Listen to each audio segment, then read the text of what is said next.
बच्चों, औपचारिक और अनौपचारिक संगठन यानी फॉर्मल एंड इनफॉर्मल ऑर्गेनाइजेशन के कॉन्सेप्ट, उनके बीच डिफरेंसेस यानी अंतर को समझने के बाद आइए हम अपना नेक्स्ट टॉपिक स्टार्ट करते हैं इसी चैप्टर का। वो है अधिकार अंतरण या भारार्पण अर्थात डेलीगेशन ऑफ अथॉरिटी। इसका मतलब क्या होता है? आप जानते हैं, अगर कोई कार्य बहुत ज़्यादा है तो कोई उसे एक व्यक्ति द्वारा पूरा नहीं किया सकता। इसी को अगर हम व्यावसायिक तौर पर देखें तो अगर कोई मैनेजर अकेला काम कर रहा है, अगर उसके पास लिमिटेड वर्क है, थोड़ा सा कार्य है, तो वो उसको कर लेगा। लेकिन जैसे ही फॉर्म का विकास होगा, उसका एक्सपेंशन होगा, उसका ग्रोथ होगा या फॉर्म एक्सपैंड करेगी, तो उस स्थिति में क्या होगा, जो कार्य होगा या वर्क होगा वो क्या हो जाएगा, बढ़ जाएगा। तो इस स्थिति में क्या होगा कि कार्य के ज़्यादा होने के कारण कोई एक मैनेजर उसको पूरी तरह से कंट्रोल नहीं कर सकता, उसको संभाल नहीं सकता। तो यहाँ पे आता है कार्य का विभाजन। मतलब इम्पॉर्टेंट वर्क को अपने पास रख के बाकी वर्क जो बचा हुआ है उसको छोटे छोटे पार्ट्स में डिवाइड कर दें और उनके सबऑर्डिनेट, जो फर्म में उनके सबऑर्डिनेट्स या सहकारी हैं, उनको वो वर्क या वो कार्य क्या कर दे, विभाजित करके उनको सौंप दिया जाए। अब यदि हम कहें कि केवल कार्यों का विभाजन कर उन्हें सौंप देने से अधिकार अंतरण हो जाता है या भारार्पण हो जाता है, तो ये बिल्कुल नहीं होता। जब तक कार्य का विभाजन कर कार्य को दिया जाए, लेकिन अगर उनके अधिकार नहीं दिए जाएंगे तो यहाँ पर जो है अधिकार का अंतरण नहीं होगा।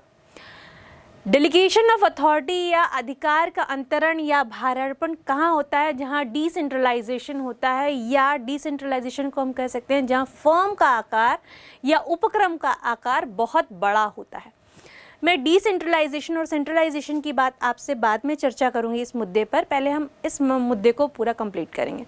तो मैं अधिकार अंतरण या भारार्पण पर थी। तो जब कार्य का विभाजन हुआ और जिनको कार्य दिया गया है या सौंपा गया है, अगर उनको वैसे अधिकार नहीं मिले तो उस कार्य को अच्छी तरीके से नहीं कर पाएंगे। तो यहाँ पर क्या होता है, यहाँ पर कार्य के विभाजन में उनको अधिकार भी सौंपे जाते हैं। अब इस कॉन्सेप्ट को या डेलीगेशन ऑफ अथॉरिटी के कॉन्सेप्ट को समझने के बाद आइए हम एक परिभाषा देखते हैं जिससे हमें इसका कॉन्सेप्ट और क्लियर हो जाएगा। ये परिभाषा सर F.G. मूरे ने दी है। इनके अनुसार अधिकार अंतरण से अभिप्राय दूसरे लोगों को कार्य सौंपने तथा उसे करने के लिए अधिकार प्रदान करना है। आइए इस परिभाषा के बाद हम अधिकार अंतरण के कुछ तत्वों को जानते हैं। अधिकार अंतरण जो है 3 तत्वों में बटा हुआ है, या इसके 3 तत्व हैं। पहला है उत्तरदायित्व, दूसरा है अधिकार और तीसरा है उत्तरदेयता या जवाबदेही। अब हम एक एक करके इन तत्वों को समझेंगे। जो पहला तत्व है वह है उत्तरदायित्व यानी रिस्पॉन्सिबिलिटी। आप बच्चों जैसे जानते हैं कि रिस्पॉन्सिबिलिटी आप फील कर सकते हैं मैनेजरियल लेवल पे या उपक्रम या व्यावसायिक तौर पर। अगर हम इसको परिभाषित करें तो इस प्रकार परिभाषित कर सकते हैं कि अगर कोई मैनेजर अपने अधीनस्थ को कोई कार्य सौंपता है तो वो अपने आप उसको अपना उत्तरदायित्व सौंप देता है।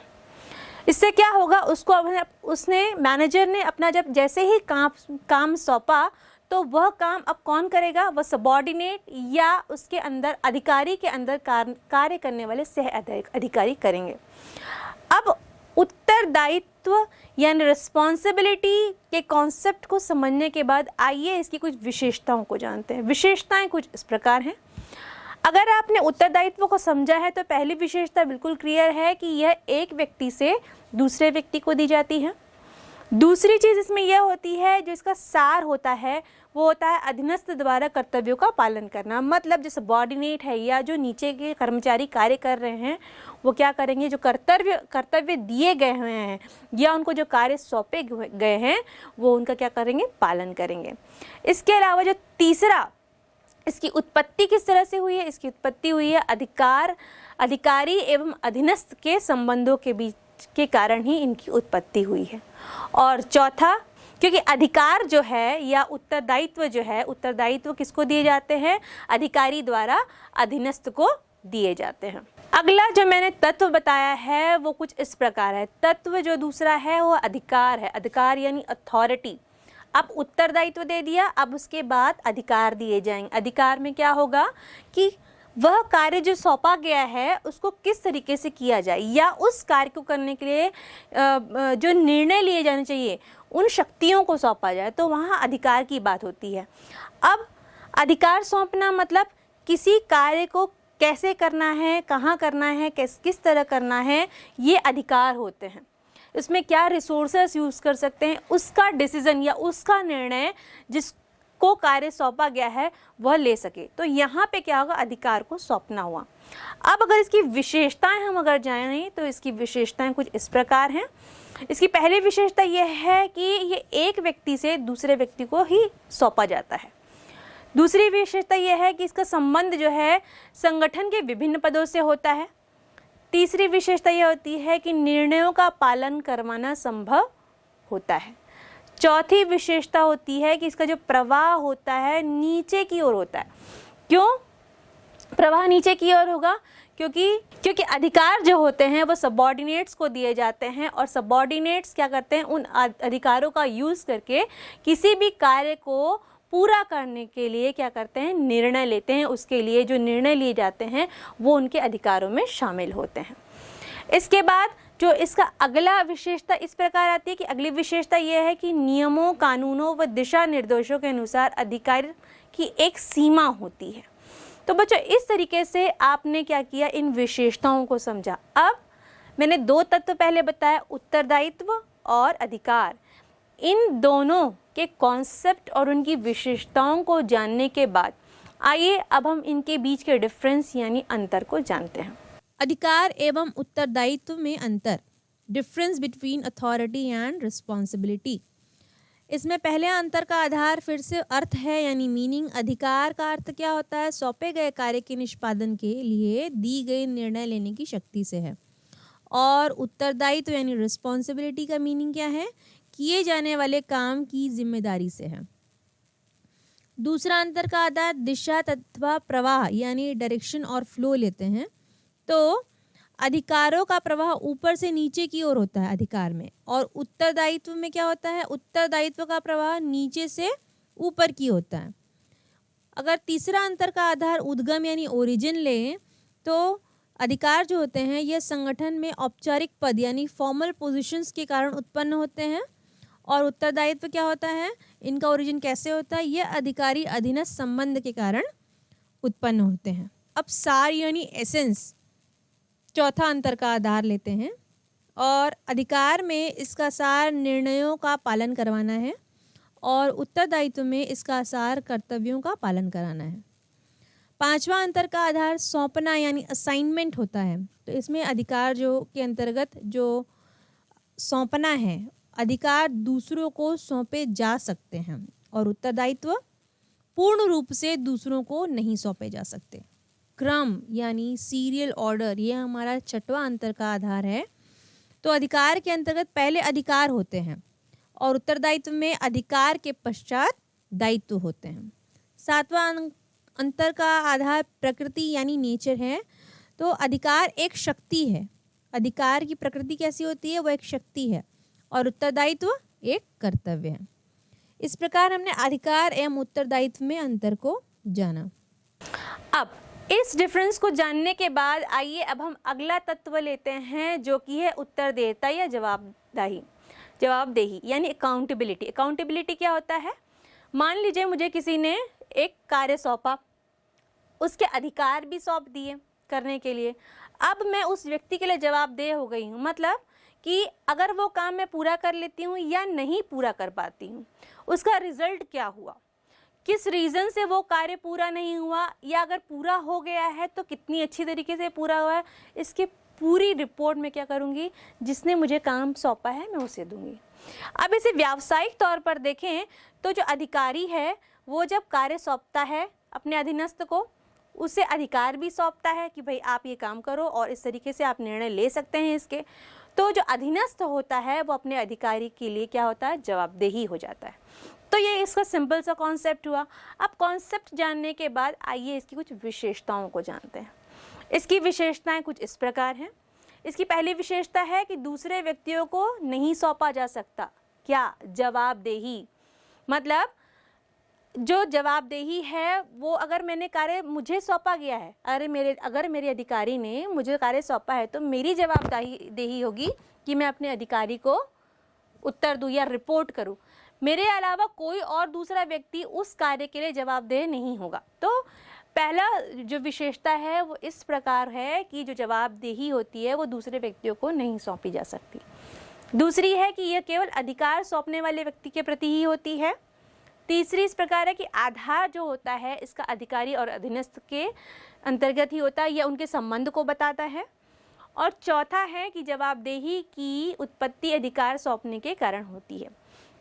तो बच्चों इस तरीके से हमने जवाबदेही यानी अकाउंटेबिलिटी को समझा। अब हम एक डिफरेंस देखते हैं जो कि उत्तरदायित्व एवं जवाबदेही में अंतर का आधार पहला है फिर से मीनिंग यानी अर्थ। उत्तरदायित्व की मीनिंग जैसे आप जानते हैं कि एक व्यक्ति द्वारा किए जाने वाला काम शारीरिक या मानसिक काम से है। और जवाबदेही क्या होती है? वरिष्ठ यानी सुपीरियर के समक्ष किए गए काम के लिए जवाब देने से है। अब अंतर का आधार भारार्पण लेते हैं यानी डेलीगेशन।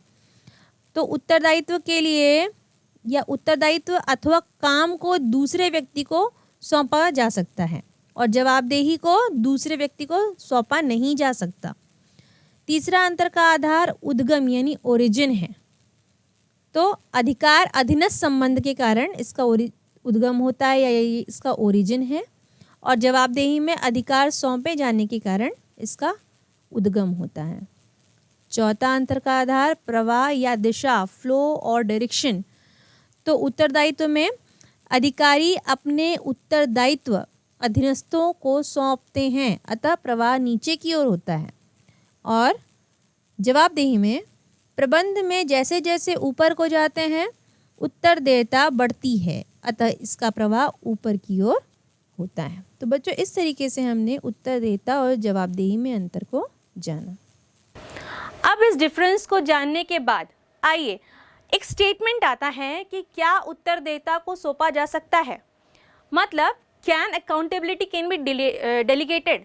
कहने का मतलब ये है कि अगर किसी अधिकारी ने अपने अधीनस्थ को कार्य सौंपा, उसके अधिकार सौंपे, और तो जवाबदेही किसकी हो गई? अधीनस्थ की हो गई। तो लेकिन क्या वो अधिकारी उस जवाबदेही से मुक्त हो चुका है? नहीं, इसका उत्तर हमेशा नहीं होगा। अभी भी वो अधिकारी उस कार्य के लिए जवाबदेही है, क्योंकि जब मेजर वर्क था, जो फर्स्ट प्रायोरिटी थी या जो फर्स्ट पर्सन था जिसको वो कार्य सौंपा गया था, वो था अधिकारी। अब वो अधिकारी ने अपना कार्य किसको दिया? अपने अधीनस्थ को दिया। लेकिन अभी भी मेजर जो रिस्पॉन्सिबिलिटी होगी या जो मेजर अकाउंटेबिलिटी होगी वो किसकी होगी? अधिकारी की होगी। तो इसका उत्तर या इस जो स्टेटमेंट है उसका सही आंसर यही होगा कि कभी भी जवाबदेही दूसरे को सौंपी नहीं जा सकती, चाहे वो अधीनस्थ ही क्यों ना हो।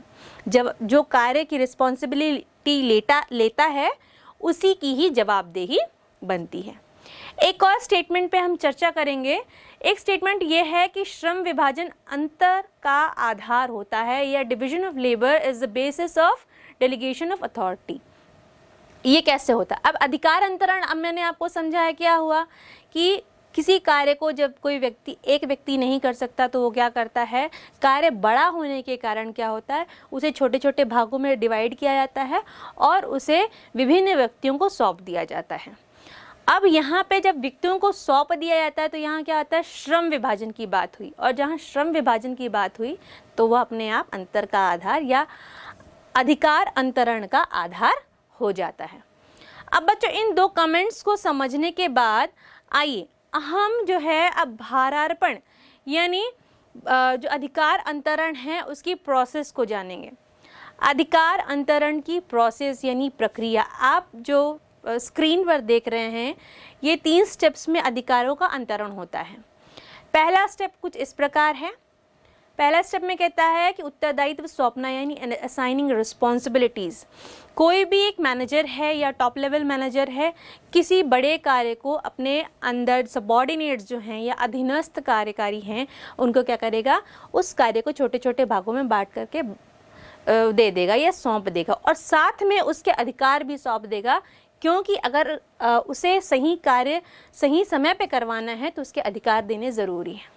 उसके लिए आप एक अच्छा सा एग्जाम्पल ले सकते हैं, कोई फाइनेंस डिपार्टमेंट है, ठीक है, फाइनेंस डिपार्टमेंट में जो फाइनेंस मैनेजर होगा या चीफ फाइनेंस मैनेजर होगा, वो क्या करेगा, मैनेजमेंट से रिलेटेड जितने भी, फाइनेंस के मैनेजमेंट से जितने रिलेटेड जितने भी नियम बनाने होंगे वो उसको अपने अंदर रखेगा या उस तरह के कार्य वो खुद करेगा। लेकिन अकाउंट्स कर देखना या मार्केट रिसर्च करना फाइनेंस के लिए, ये सभी कार्य क्या कर देगा, अपने सबऑर्डिनेट्स या अपने सहकारियों को बांट देगा। तो इस तरीके से हम पहला स्टेप है उसको उदाहरण से समझते हैं। दूसरा स्टेप क्या है, दूसरा स्टेप कुछ इस प्रकार है। दूसरा स्टेप कहता है कि अधिकार प्रदान करना यानी ग्रांटिंग अथॉरिटी। अब हमने क्या किया, उत्तरदायित्व दे दिया, कार्य करना है, उसके बाद अधिकार भी देना पड़ेगा, क्योंकि अधिकार नहीं देंगे तो वो निर्णय ही नहीं ले पाएंगे कि हमें कोई कार्य करना है कि नहीं करना है। मान लीजिए प्रोडक्शन मैनेजर को मार्केटिंग मैनेजर ने कहा कि हमें किसी प्रोडक्ट की सेल बढ़ानी है। आपको क्या करना है कि इस साल 10 टन जो है प्रोडक्ट की क्वांटिटी इंक्रीज़ करनी है। तो उसके लिए प्रोडक्शन मैनेजर को जब मार्केटिंग मैनेजर ने बताया तो प्रोडक्शन मैनेजर क्या करेगा, आप अपने जो सबऑर्डिनेट्स हैं उनको बताएगा कि भाई हमें 10 टन यूनिट जो है प्रोडक्शन कैपेसिटी बढ़ानी है, लेकिन वो उनको अधिकार नहीं देता है। तो इस स्थिति में क्या होगा, जो उसके सबऑर्डिनेट्स हैं वो अब अगर कुछ रॉ मटेरियल्स उनको परचेज करना है या ख़रीदना है, कच्चा माल ख़रीदना है, अगर उनको वो अधिकार ही नहीं है तो वो ख़रीद नहीं पाएंगे। और जो डिसाइडेड गोल है यानी जो 10 टन यूनिट उनको ज़्यादा प्रोडक्शन करना है, फिर वो नहीं हो पाएगा। तो यहाँ पर हम इसे एक उदाहरण से अच्छे से समझ सकते हैं कि उत्तरदायित्व सौंपने के बाद अधिकार सौंपना भी ज़रूरी है। तीसरा और अंतिम स्टेप क्या है, तीसरा स्टेप कुछ इस प्रकार है कि उत्तरदेयता निश्चित करना यानी फिक्सिंग अकाउंटेबिलिटी। अब काम सौंप दिया, अधिकार सौंप दिए, कार्य हुआ कि नहीं हुआ, कहाँ तक हुआ, और अगर नहीं हुआ है तो किन कारणों से नहीं हुआ है, ये सब जवाबदेही उस कार्यकर्ता की बनती है या एम्प्लॉय की बनती है जिसको कार्य सौंपा गया है, जिसको अधिकार दिए गए हैं। और वो किसको जवाब देगा, वो अपने अधिकारी को जवाब देगा। तो यहाँ पे क्या करना है कि उत्तरदेयता को निश्चित करना है, फिक्स करना है अकाउंटेबिलिटी को। तो किस तरह फिक्स कर सकते हैं, जिसको कार्य सौंपा गया है और जिसको अधिकार दिए गए हैं वही जवाबदेही होगा। तो बच्चों इस तरीके से हमने भारार्पण या अधिकार अंतरण के प्रोसेस को जाना। आइए अब हम इसके महत्व को जानते हैं। बच्चों अधिकार अंतरण का महत्व यानी importance of delegation of authority. अब इसके महत्व को समझते हैं। इसका पहला महत्व है प्रभावपूर्ण प्रबंध यानी इफेक्टिव मैनेजमेंट। जो अधीनस्थ होते हैं वो क्या करते हैं, धीरे धीरे कार्य करना सीखते हैं या अपने कार्य में कुशल हो जाते हैं। अब उनको कार्य सौंपा गया है, उनकी कुशलता में विकास होता है, और जैसे जैसे उनकी कार्य की कुशलता में विकास होता है, मैनेजमेंट का तरीका भी इफ़ेक्टिव होते चल जाता है या उनका कार्य करने का तरीका भी इफ़ेक्टिव हो जाता है। तो वो किसी फर्म के मैनेजमेंट के लिए इफ़ेक्टिव और सिंसियर हो जाते हैं, जो कि आगे आने वाली स्थितियों में या भविष्य में एक निधि के रूप में कार्य करते हैं। ये इसका पहला महत्व था। दूसरा महत्व कुछ इस प्रकार है कि कर्मचारी विकास पर जोर डालता है यानी एम्प्लॉय डेवलपमेंट। जैसे मैंने आपको बताया कि कार्यों को बांटा जाता है, कार्य जैसे ही विभाजित होंगे उनको अधिकार दिए जाएंगे। अब उनमें ये सोचने समझने की क्षमता विकसित होती है कि हमने किस प्रकार इस कार्य को किस प्रकार करना है, अपने अधिकारों को कितना यूज़ करना है, किस तरीके से यूज़ करना है कि दिए गए कार्य को वो अच्छी तरीके से कर सकें। और अगर कार्य अच्छा होता है तो इस स्थिति में क्या होता है, जो एम्प्लॉय है उनका विकास होता है। हो सकता है इन फ्यूचर उनका प्रमोशन भी हो जाए, उनको कुछ और अथॉरिटीज़ या रिस्पॉन्सिबिलिटीज़ भी सौंपी जाए। तो इससे क्या होगा, एक कर्मचारी का विकास भी होगा। तीसरा बिंदु आता है। तीसरा बिंदु कुछ इस प्रकार है कि कर्मचारियों का अभिप्रेरण यानी मोटिवेशन ऑफ एम्प्लॉयज़। अब आप जानते हैं कि जब हमें नए कार्य सीखने का मौका मिलता है तो हम अपने आप मोटिवेट हो जाते हैं। क्या होता है, रूटीन वर्क से या रूटीन कार्य करने से हमें क्या आती है, थोड़ी सी बोरिंगनेस या बोरियत आ जाती है। लेकिन हम जब निरंतर कुछ नया सीखते हैं कुछ नया करते हैं तो हमें इंटरेस्ट जगता है और हम क्या होते हैं, मोटिवेट होते हैं। उसी तरह अगर हम व्यावसायिक तौर पर देखें, अगर अधीनस्थ कर्मचारियों को हमेशा कुछ नया सीखने को मिलेगा तो उनका जो मोटिवेशन लेवल होगा वो क्या होगा, या अभिप्रेरण होगा, उनका लेवल बढ़ेगा। तो इस तरीके से ये तीसरा महत्व हुआ। चौथा महत्व कुछ इस प्रकार है कि विकास में सहायक होता है, फैसिलिटेटिंग ऑफ ग्रोथ। किस तरह से विकास होगा, लर्निंग के थ्रू क्या होता है, ग्रोथ होती है। इंसान जितना सीखता है उसका विकास उतना ज़्यादा ही होता है। व्यावसायिक तौर पर भी यही होता है, जो कार्य सौंपे गए हैं वो उसमें उतना जितना निपुण होता चला जाएगा वो उतना ही क्या होगा, उसका ग्रोथ होगा, डेवलपमेंट होगा।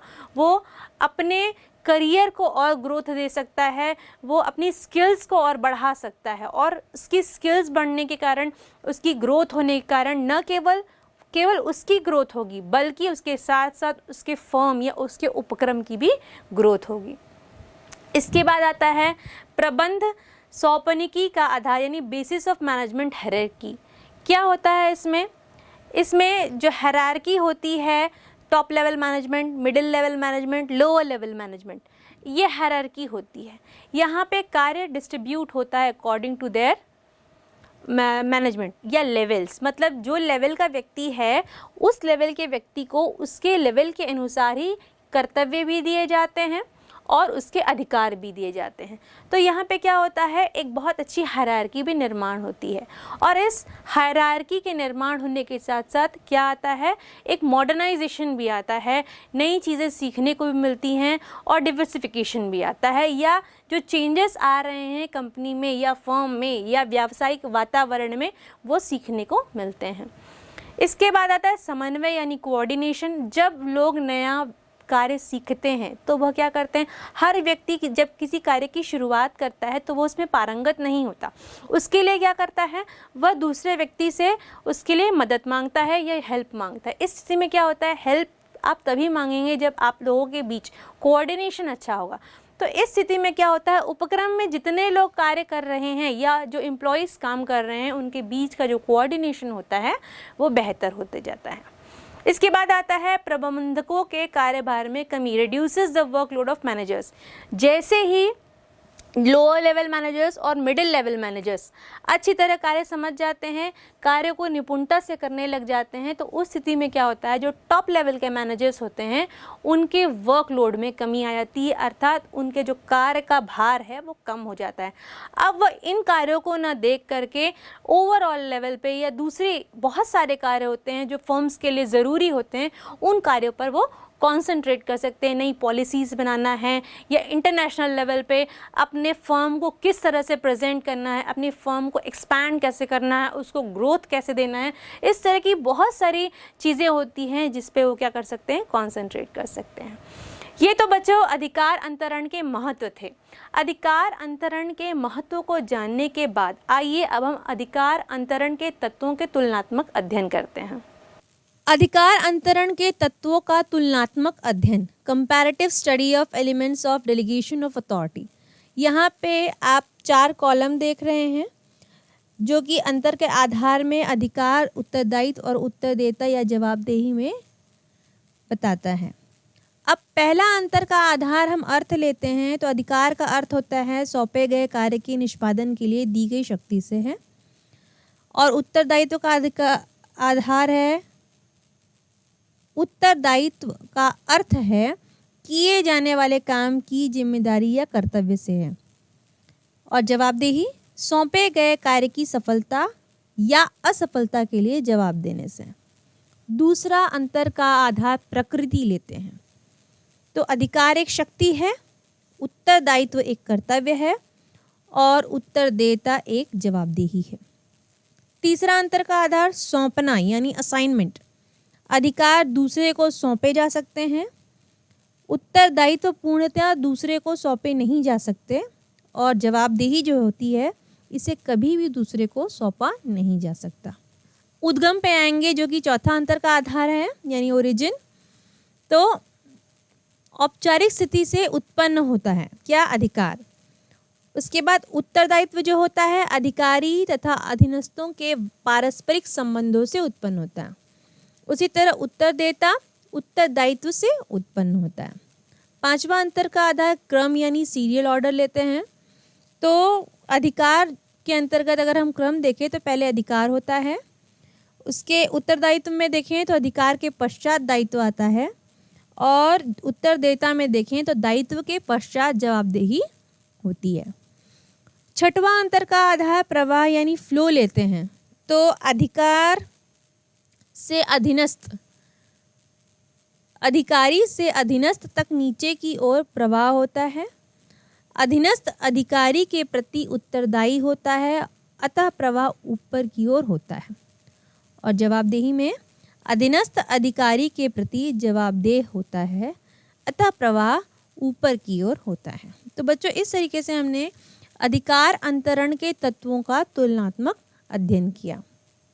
इस तुलनात्मक अध्ययन को जानने के बाद बच्चों मैंने आपसे विकेंद्रीकरण कहा था, तो अब हम वही केंद्रीकरण और विकेंद्रीकरण दो शब्दों की चर्चा करेंगे, मतलब सेंट्रलाइजेशन एंड डिसेंट्रलाइजेशन। केंद्रीकरण क्या होता है? जब सारा जो है अधिकार होता है, जो पूरा का पूरा अधिकार केवल टॉप लेवल मैनेजर्स के पास होता है, तो वहाँ क्या हो जाता है? केंद्रीकरण हो जाता है। टॉप लेवल अधिकार रखेंगे, वो नियम बनाएंगे, वही सारे डिसीजंस लेंगे, और जो लोअर लेवल और मिडिल लेवल के लोग होंगे केवल उन नियमों का पालन करेंगे और जो डिसीजंस लिए गए हैं उसके अनुसार क्रियाएं करेंगे, एक्टिविटीज़ करेंगे। तो यहाँ पे बात आती है केंद्रीकरण की। विकेंद्रीकरण क्या होता है? ठीक इसके विपरीत होता है। इसमें क्या होता है, जो टॉप लेवल मैनेजर्स होते हैं मोस्ट इम्पॉर्टेंट टास्क को अपने पास रखते हैं, जैसे नीतियाँ बनाना या किसी फर्म की चीज़ों को डिसाइड करना, जो कि बहुत कहना चाहिए प्राइवेट चीज़ें होती है, या सबके सामने उसको डिस्क्लोज नहीं किया जा सकता, या सबके बीच में उसको बताया नहीं जा सकता। इस तरह की चीज़ों को वो क्या करेंगे, इस तरह के कार्यों को वो अपने पास रखेंगे।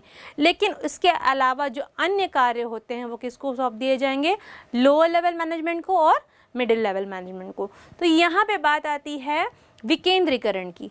अब केंद्रीकरण और विकेंद्रीकरण को हम एक परिभाषा से, छोटी सी परिभाषा से बहुत अच्छी तरीके से समझ सकते हैं। आइए देखते हैं कि वो परिभाषा है क्या। ये जो परिभाषा है सर हेनरी फेयोल ने दी थी। इनके अनुसार हर वह कदम जो अधीनस्थों की भूमिका को बढ़ाता है वहाँ पे क्या होता है? विकेंद्रीकरण कहलाता है, और जो अधीनस्थों की भूमिका को कम करता है वहाँ पे क्या होता है? केंद्रीकरण होता है। तो यह परिभाषा पूरी तरह स्पष्ट करती है कि केंद्रीकरण क्या है और विकेंद्रीकरण क्या है। आइए अब इस परिभाषा को जानने के बाद हम केंद्रीकरण अधिकार अंतरण का विस्तृत रूप है, ये एक स्टेटमेंट है, इसको अच्छी तरीके से समझते हैं। क्या विकेंद्रीकरण अधिकार अंतरण का विस्तृत रूप है? नहीं। बहुत से लोग यह समझते हैं कि जो अधिकार अंतरण और विकेंद्रीकरण दोनों एक है, लेकिन ऐसा नहीं, दोनों में डिफरेंस है। अधिकार अंतरण और विकेंद्रीकरण को हम एक अच्छे से एग्जाम्पल से इस तरीके से समझ सकते हैं। मान लीजिए एक अधिकारी ने अपने अधीनस्थ को अधिकार दिए कि इस स्पेसिफिक डिपार्टमेंट के लिए आप रिक्रूटमेंट करेंगे, लेकिन रिक्रूटमेंट का बेसिस क्या होगा? आप केवल उन लोगों का रिक्रूटमेंट कर सकते हैं, या आपके अधिकार केवल तब तक हैं जब तक कि आप जो सैलरी होगी वो 10,000 रुपये तक की सैलरी के लोगों का रिक्रूटमेंट कर सकते हैं। यहाँ आती है अधिकार की अंतरण की बात। और डिसेंट्रलाइजेशन कहाँ हो जाएगा? डिसेंट्रलाइजेशन वहाँ हो जाएगा जब फ्री कर दिया जाएगा कि आप डिपार्टमेंट्स के लिए अपने हिसाब से रिक्रूटमेंट्स कर सकते हैं, या लोगों का चुनाव कर सकते हैं, पद दे सकते हैं, पदाधिकारी बना सकते हैं।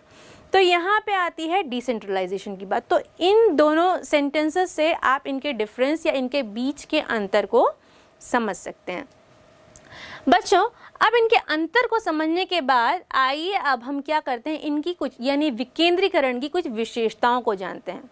जैसे कि आपने विकेंद्रीकरण के कॉन्सेप्ट को समझा, उसकी परिभाषा को समझा और अधिकार अंतरण और विकेंद्रीकरण में अंतर को समझा, तो कुछ चीज़ें आपको बिल्कुल स्पष्ट हैं जो कि उसकी विशेषताएं बताएंगी। पहली जो विशेषता वो इस प्रकार है कि अधिकार अंतरण का यह विस्तृत रूप होता है। अधिकार अंतरण छोटा रूप है, जैसे कि आपने अंतर में देखा, और विकेंद्रीकरण क्या होता है? अधिकार अंतरण का विस्तृत रूप है। दूसरी चीज़ होती है कि अधीनस्थों की भूमिका को बढ़ावा देता है। तीसरी विशेषता यह है कि यह संपूर्ण संगठन के लिए लागू होने वाली प्रक्रिया है।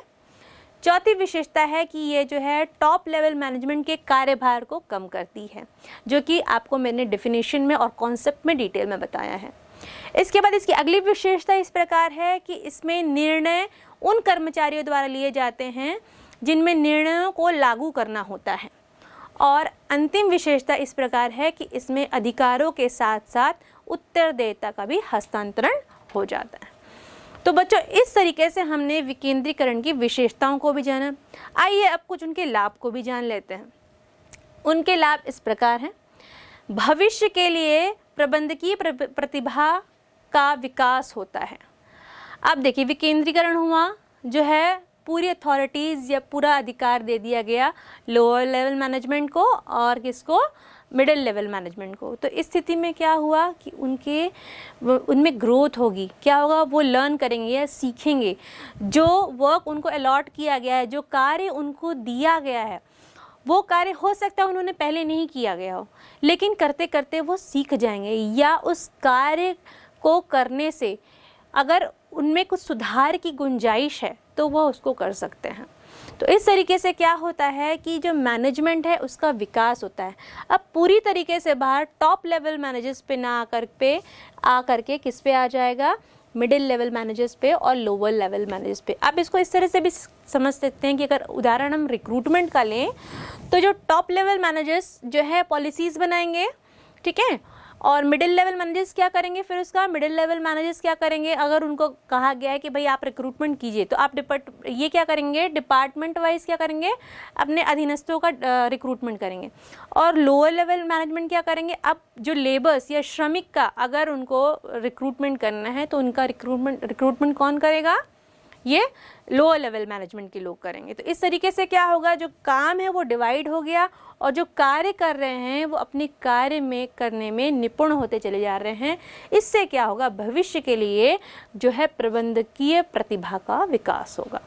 ये था इसका पहला लाभ। अब आइए दूसरे लाभ की ओर चलते हैं। दूसरा लाभ कुछ इस प्रकार है कि अधीनस्थों में पहल क्षमता का विकास होता है, यानी कि वो आगे आगे काम करना शुरू करते हैं। जो अधीनस्थ होते हैं, जो अभी तक दब के पीछे रहते थे कि उनको ऐसा लगता था कि हमें ये काम करना चाहिए कि नहीं चाहिए, वो अपने आप को किसी बाउंडेशन में रखते थे या ऐसा दबाव महसूस करते थे। अब डिसेंट्रलाइजेशन में क्या आने के बाद क्या हुआ कि वह यह जानने लगे हैं कि we are free to do work, मतलब हम फ्री हैं कार्य को करने के लिए, हमारे पर कोई दबाव नहीं है। लेकिन उन कार्य को क्या करना है, जो नियम या नीतियां निर्धारित की गई हैं टॉप लेवल मैनेजर्स के द्वारा, उन नीतियों का पालन करते हुए ही करना है। तो इससे क्या होगा कि जो अधीनस्थ हैं उनमें पहल क्षमता का विकास होगा, वह आगे आकर के किसी कार्य को करेंगे और उससे घबराएंगे नहीं।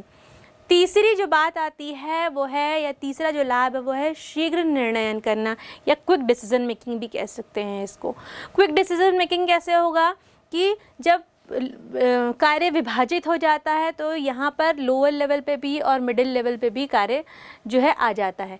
अब इसमें क्या होगा, जब सब लेवल्स के लोग या डिफरेंट लोगों की सोचने का तरीका और सोचने समझने का स्तर अलग अलग होता है, वो अपने स्तर के हिसाब से सोचते हैं।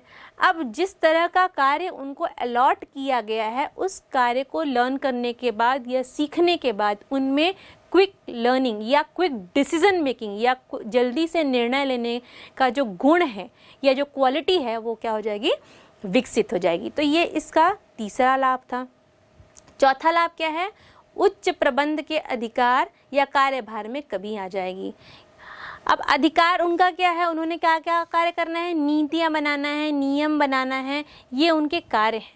लेकिन बाकी कार्य उन्होंने किसको दे दिए, लोअर लेवल मैनेजमेंट को और मिडिल लेवल मैनेजमेंट को। तो इससे क्या हुआ, उन पर जो इतना वर्क प्रेशर रहता था या उनका वर्कलोड जो इतना बढ़ा रहता था वो क्या हो गया, कम हो गया। अब वो इन कामों को छोड़ करके अन्य जो ओवरऑल इंटरनेशनल लेवल पे या दूसरे प्रोजेक्ट्स लेने उन लेवल पे कार्य कर सकते हैं या उनके बारे में विचार कर सकते हैं। तो इससे क्या हुआ, जो फर्म चल रही है एट द टाइम या जो वर्क चल रहा है उसके हिसाब से उच्च प्रबंध पे जो दबाव था या जो कार्यभार था उनमें कमी आई। इसके बाद आता है विकास में सहायक। अब क्या है, अब इतने लोग कार्य कर रहे हैं, इतना लोगों का मस्तिष्क उसमें इन्वॉल्व है, तो क्या होगा, कार्य ऑटोमेटिकली सही रूप में आएगा। और जब इतने सारे लोग फर्म की ग्रोथ के लिए कार्य कर रहे हैं तो ऑटोमेटिकली क्या होगा, उस फर्म या उस उपक्रम का विकास होना निश्चित है। इसके बाद बात आती है श्रेष्ठ निर्णयन की। श्रेष्ठ निर्णयन, जब बहुत सारे व्यक्ति एक कार्य को करते हैं तो वहाँ पे क्या आता है कि जो श्रेष्ठ निर्णय लिया जाता है, जो भी डिसीजन सबसे एग्जैक्ट होगा या बेस्ट होगा उसका चुनाव किया जाएगा। तो ये इजी हो जाता है श्रेष्ठ निर्णय, क्योंकि हो सकता है टॉप लेवल मैनेजर्स में 2 या 3 ही लोग हों। अब यहाँ पर समस्याएं क्रिएट होंगी कि किसका जो निर्णय है या किसका डिसीजन है उसको माना जाए। लेकिन जैसे ही वह कार्य नीचे या मिडिल लेवल पे आता है, वहाँ पे मैनेजर्स की संख्या बढ़ जाती है, वहाँ पे क्या होती है, गुंजाइशें बढ़ जाती हैं, और वहाँ पे जो आइडियाज़ भी होते हैं वो भी बढ़ जाते हैं। तो उस स्थिति में बेस्ट आइडिया सेलेक्ट करना या बेस्ट डिसीजन लेना ईजी हो जाता है। तो बच्चों, ये जो थे कुछ लाभ थे, इसके अलावा कम्युनिकेशन भी ईजी हो जाता है, और भी ऐसे लाभ हैं जो विकेंद्रीकरण में पॉसिबल होते हैं। विकेंद्रीकरण के लाभ को जानने के बाद आइए हम इसकी कुछ दोषों को जानते हैं, जिन्हें लिमिटेशंस ऑफ डिसेंट्रलाइजेशन कहते हैं।